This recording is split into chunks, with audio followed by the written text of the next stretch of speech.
Bwetwogera kati omukulu Muhoozi Kainerugaba yandimumizibwa ku mirimu emitongole egy'obwa CID bwabaddeko akabanga ajja ndowooza kati mwaka gumu na kitundu myaka ebiri okusinziira ku bikolwa bye n'obutawa respect bannamagye banne n'okubayisaamu amaaso ng'alowooza eggwanga lino liryo. Twongera bajjukiza n'obategeeza nti olunaku olwaleero ate mwami Yoseiza Kabulwa atadde omukulu ono ku ntandaalo ng'amubuuza ebibuuzo kwesinzira ku ebitambula nga bigenda mu maaso. Era twongera obbasaba n'okubategeeza nti Uganda ffenna yaffe, Uganda ffenna tulina ogitambuliramu era Uganda ffenna tulina ogiraba. So buli omu abeere kalabalaba wa munne ku bikolwa ebigenda mu maaso eby'okutulugunya eggwanga, ate munnanga babikoze ne bajja ne batwewaanirako ne bajja ne batulaga nti ffe ne bwe tunaakola ki nti wakijja ttambula nga kigenda mu maaso. Njagala okubategeeza n'okubawa obubaka bwaffe nga tubagamba nti ke kano akaseera bannayuganda ke tulina okukozesaamu ebyamaanyi ebikulu ebigenda okututambulira ddala bulungi. Tuleke ligasa ennungi bano abadde balowooza nti eggwanga lyabwe tunaabanga tubafuumudde nga bavudde wano tubeeko ne bwe tutandikira era naffe tufune ku ggwanga naffe libaneegombako. Naye kati abantu abamu batulaba nga abaalemwa, batulaba nga abatakyasobola, batulaba nga abali awo abeesibako just abakulembeze nga tusaana kwerwanako. Naye kasita tunaayimuka ne tugamba ekimala kimala ne tuyimusa amaloboozi gaffe ne tubaako naffe akazitooke tuteekawo, abatunyomoola munnange nabo baliddako ku bbali. Kati mwami Muhoozi bino abikozesa alaba Abannayuganda tetuli active kuyimuka kwerwanako. Naye tuliyimuka tajjiddamu kukolanuka manyiiro ke. CDF wa Uganda ye Bobi Wine oba ye General Muhoozi Kainerugaba? Eddie Mutwe ani akulira security organs zonna mu Uganda? Bobi Wine oba President Yoweri Kaguta Museveni? Ani eyalayizibwa era n'akwasibwa constitution y'eggwanga Uganda okukuuma bannayuganda n'ebyabwe?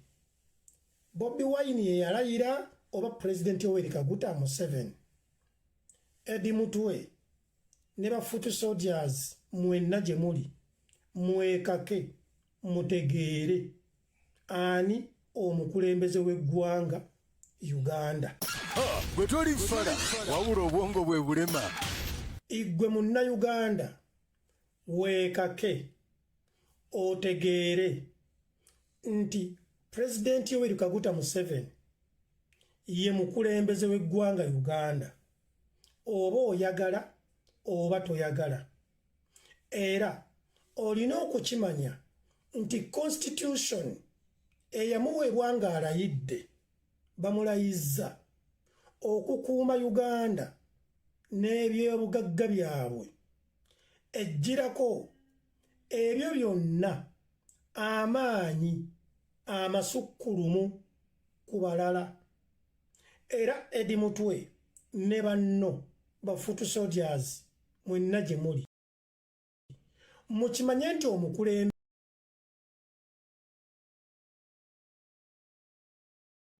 w'eggwanga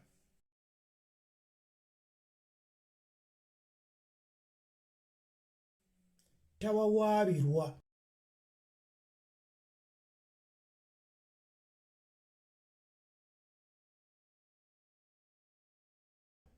Mu ggwanga lya Uganda era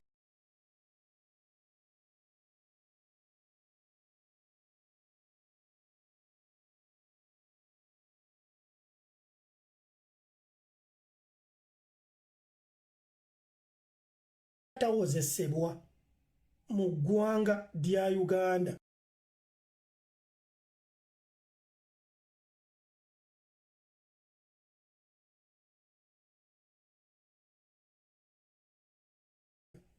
Okuddako ng'amaze okuva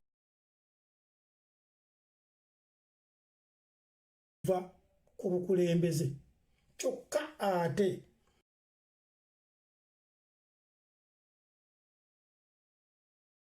teriiyo munnayuganda yenna mulala atawozesebwa.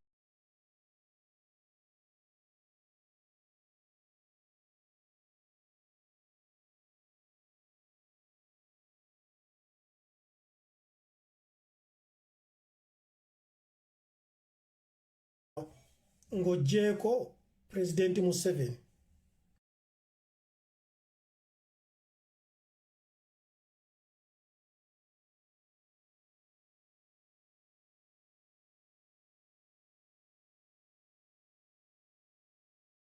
Era gwe munnayuganda njagala weekake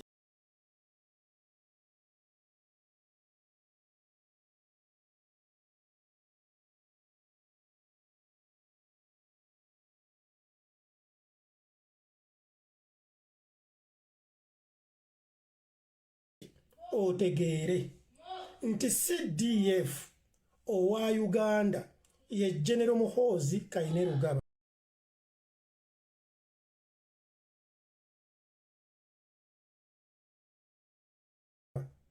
CDF kitegeeza Chief of Defence Forces yakulira amagye gonna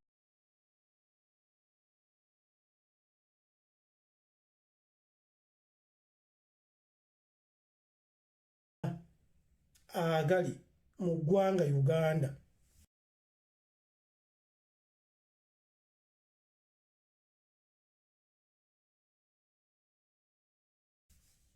Era njagala omanye nti Constitution yamukwasibwa okuduumira eggye erya Uganda nga Fountain of Honor.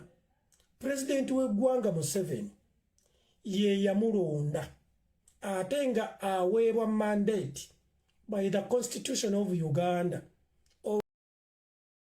okulonda oyo ye gw'aba alabye gw'aba alinamu obwesigwa.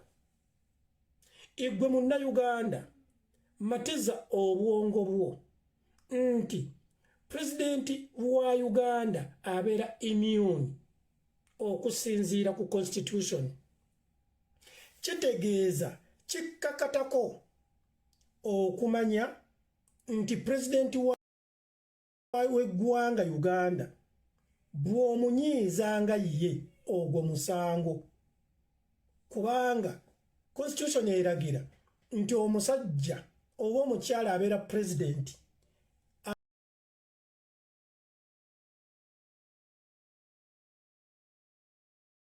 abeera alina ebintu bingi nnyo ebimuli ku mutwe okupulaningira abantu emiliyoni 4. Teyeetaaga kunyiizibwa at any time. Eyo Constitution. Era igwe munnayuganda njagala okimanye nti ne bw'oba owagira Bobi Wine otya talina kyasalawo kubanga talayizibwangako, takwasibwangako ku Constitution ya Uganda ng'omukulembeze. In fact, okuyita Bobi Wine President mubeera mumumookinga.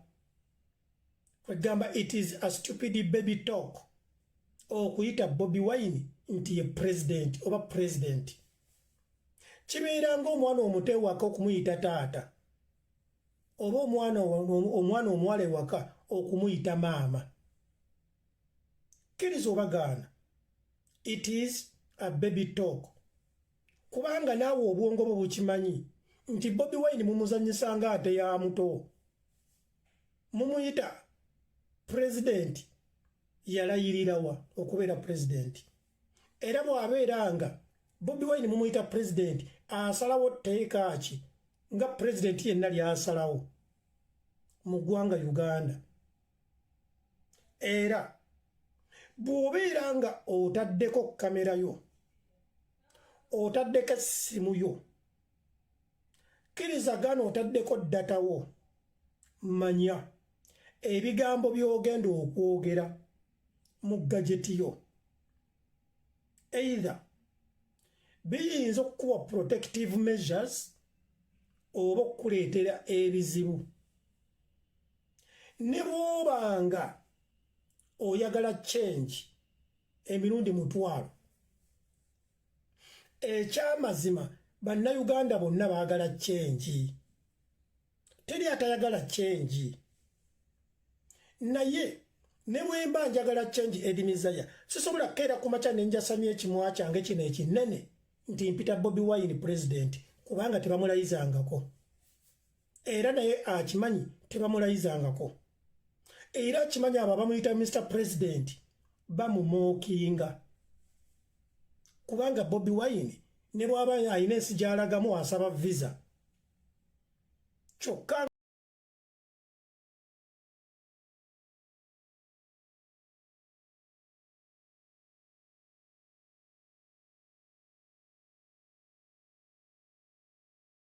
nga ate omukulembeze w'eggwanga lyonna mandatory takkirizibwa kusaba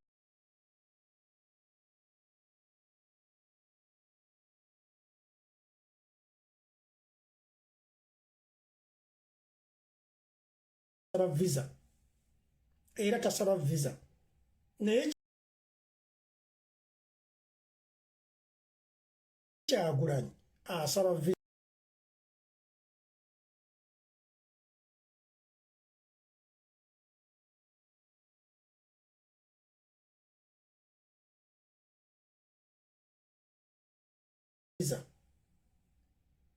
Kyagulanyi bamutuwa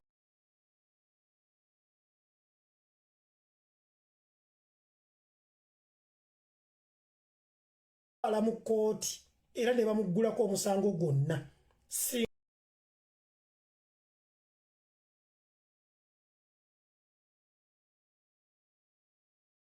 nga aba alina gwanyiizizza naye ng'ate constitution ekulaga omukulembeze w'eggwanga taloopwa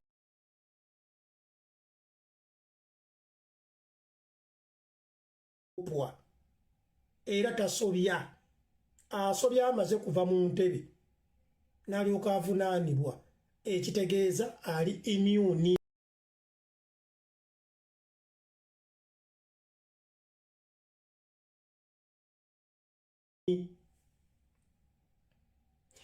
bannayuganda stupidire nnyo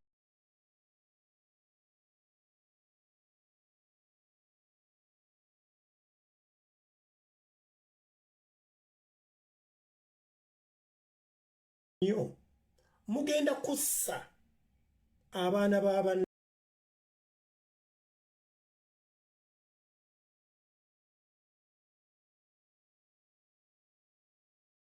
nammwe nga muvuddeyo ne mweri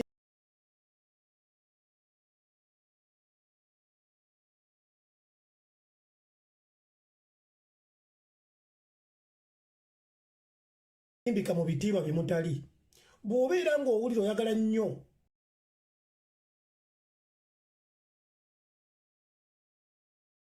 Bobi Wine okumuyita president yongerako ogambe nti president wa NUP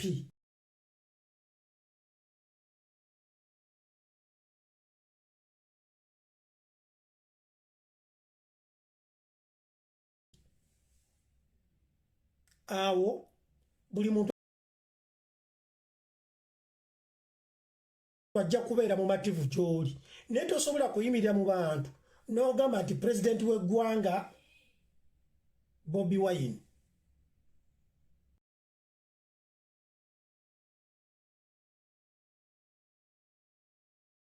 ekyo ekigambo kibalibwanga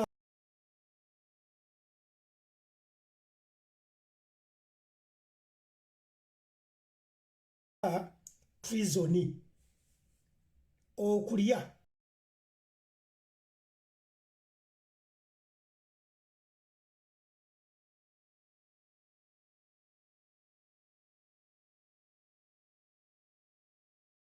mu ggwanga olukwe era kkiriza obagaana omusango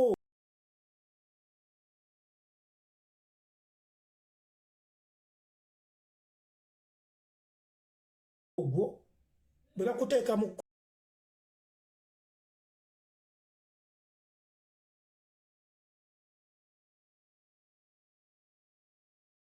kooti naye bakuteeka mu kooti eya ensi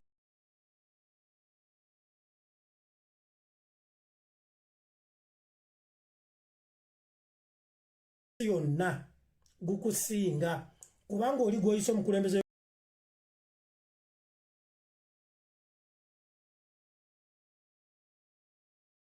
eggwanga talayirangako ekitegeeza ovvodde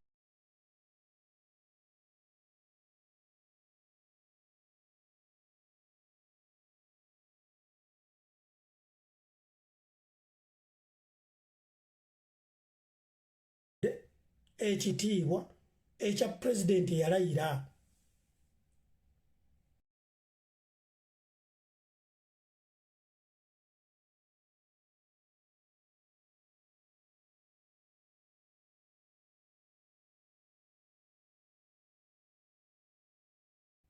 Era bannayuganda njagala mbabuulire abantu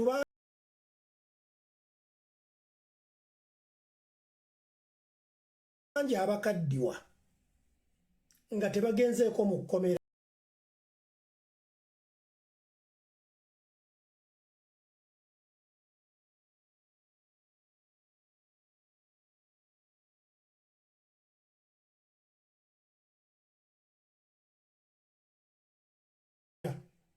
naye olw'okubanga oluusi bamanya bawunda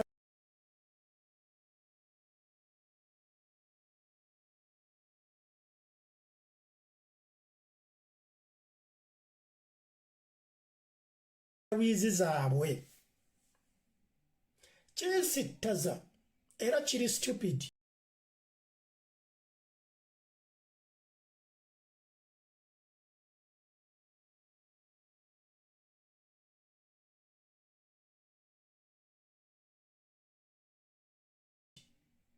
Okubeera nga mukaffamireko kozaalibwamu nga nze edimiza yakafamire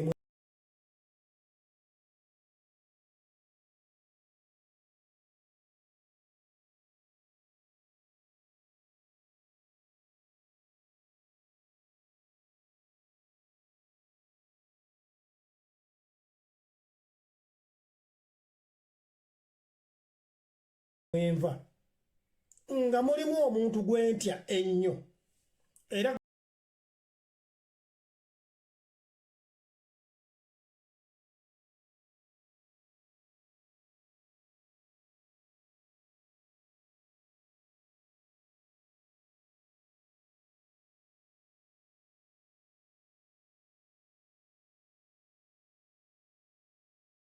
gwesinza kugamba kigambo kyonna kumwopozinga oba senga oba taata omu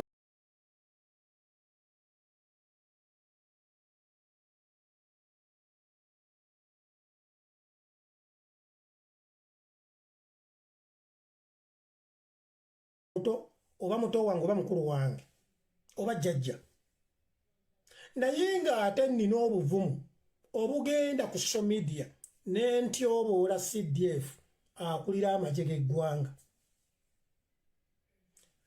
n'entyoboola omukulembeze w'eggwanga eyalayira okunkuuma n'ebyobugagga byange. Mbeera ndiko ekikyamu kubanga osooka n'oweebuuza omuntu oyo gw'otya ku kyalo difensi w'ekyalo gw'otosobola kuvuma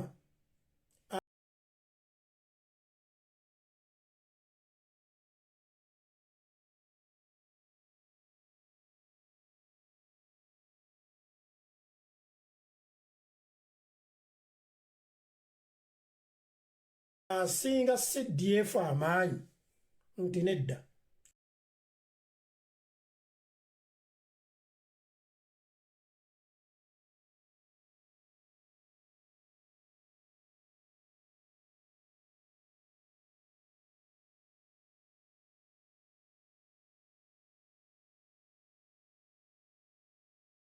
Asinga omukulembeze w'eggwanga amaanyi gw'ovuma nti nedda.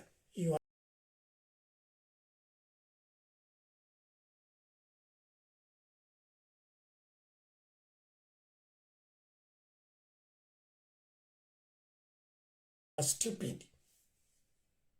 Gwe wenna atyoboola omukulembeze w'eggwanga, gwe wenna atyoboola CDF, abantu abafuga eggwanga lyonna babeera abantu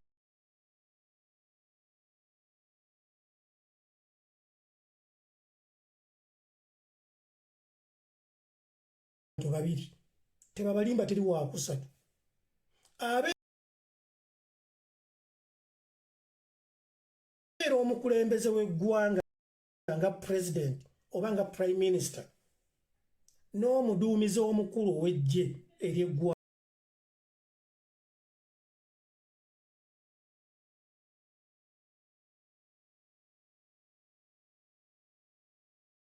ye CDF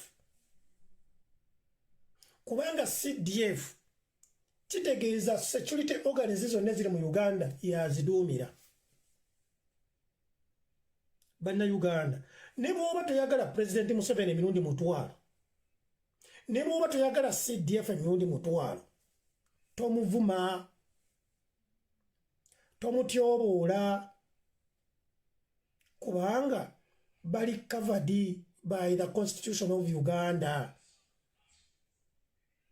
Gondera amateeka n'ebiragiro eby'omukulembeze aliko akaseera kano oyo gw'olowooza anaakuwa eddembe agenda okujja mu ntebe ng'oli mulamu ng'otegeera. Nze ndaba abagwagwa bangi aboogera tulina eddembe simanyi freedom of speech tetuyogereko biki. Please eddembe ly'obuntu mu nsi yonna ery'okwogera yogera nga teweesittazza mulala naye bw'ovuma omukulembeze w'eggwanga bajja kukusiba bw'ovuma CDF bajja kukusiba omukulembeze w'eggwanga bw'agamba va ku famire yange oba leka ekintu kino wuliriza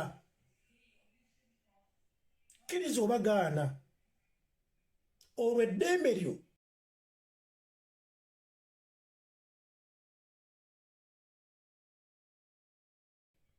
lye bayita freedom of speech ojja kuba olikozesezza. Njagala gwe munnayuganda omanye ne kirasi mwogwa eggwe atyoboola avuma CDF bw'anaakukwata kani anaakweyimiririra. Pulezidenti w'eggwanga bw'anaasalawo nti akukwata ani anaakweyimiririra olwa abusive communication gy'okozesa against him. Kyentegeeza nti gwe munnayuganda beera mugezi ng'akaana k'omusota era weekengere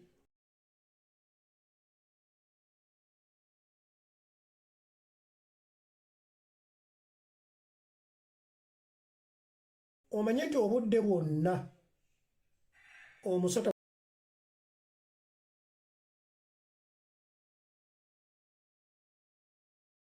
gusobola okukuluma.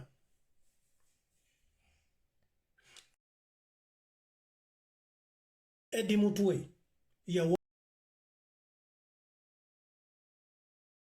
yawambibwa ebyamuwambya bya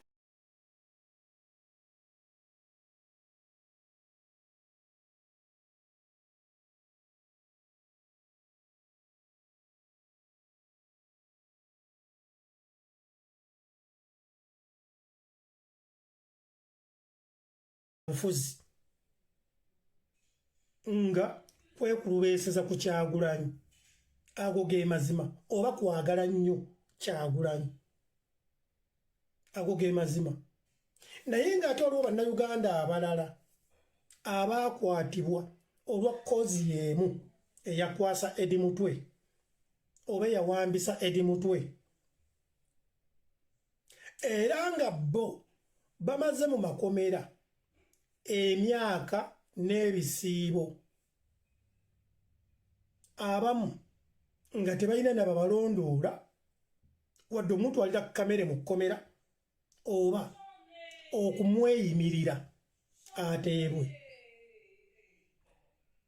Okugeza omusajja gwe bayita Madubala yakwatibwa olw'okuvvoola pulezidenti w'eggwanga ne famire ye. yateekebwa mu kkomera era omulamuzi nakkiriza omweyimirira nga tewali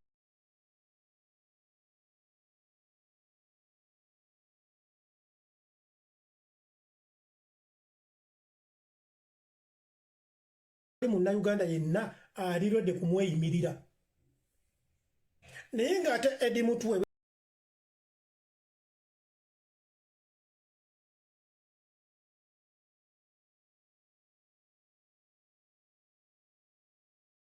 ateebwe